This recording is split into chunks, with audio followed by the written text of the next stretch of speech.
Good morning. This is Pastor Jason of Kona Faith Center with a word for today. And the word for today is three: guilt, shame, condemnation. Now, I think everybody struggles with guilt, shame, and condemnation. I know for me that guilt, shame, and condemnation were driving forces through the first half of my life. I constantly strove to do better, to be better, but every time I felt short, guilt, shame, and condemnation came back with a vengeance. I was powerless against them, but even worse was the insecurity that it produced in me.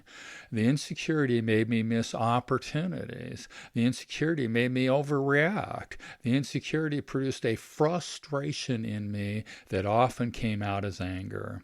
Now combine that with my behavioral style, and I was miserable, and I was really good at making those around me miserable. So the answer is counterintuitive. I thought the answer was to be more disciplined, to somehow get stronger, be more controlled, but the answer was surrender. I found that the more I surrendered to Jesus, the more secure I became. The more I surrendered to Jesus, the less guilt, shame, and condemnation I experienced. Romans 8 is one of the great chapters in the Bible for me because it contains so many of the elements necessary to move from guilt, shame, and condemnation to love and joy and peace, from insecurity to security. Now, I wish this was a one and done, a prayer, confession, and that's it, but that's not how it works. This is a process. One of the keys is found in the first verse. There's now therefore no condemnation for those who are in Christ Jesus. In Christ Jesus, surrendered, submitted to the rule and reign of Jesus. This is a daily battle. But like any battle, the more I surrender, the more I submit, the easier it gets.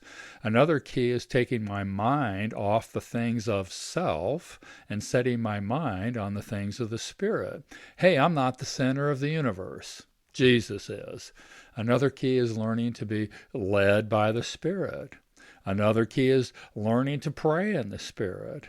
Another key is developing an eternal mindset. Another key is cooperating with God so that He can truly make all things work for my benefit. One of the major keys for me is worship. I use 8 of the Jehovah or Yahweh names as the foundation of my worship life, and the 8th one comes from Psalm 23. Jehovah Rohi, although it's translated, the Lord is my shepherd. The primary meaning of the word translated shepherd is security. The Lord is my security. I am accepted in the beloved. Nothing can separate me from the love of God, which is what guilt, shame, and condemnation do. They separate me from God. They separate me from God's plan for my life, which is a plan for a life filled with love, acceptance, joy, and peace. My prayer for you today is that God reveal His love to you higher, wider, deeper, so that guilt, shame, and condemnation are driven out and replaced by love, joy, and peace. The Lord is your security today. God bless. Check in tomorrow.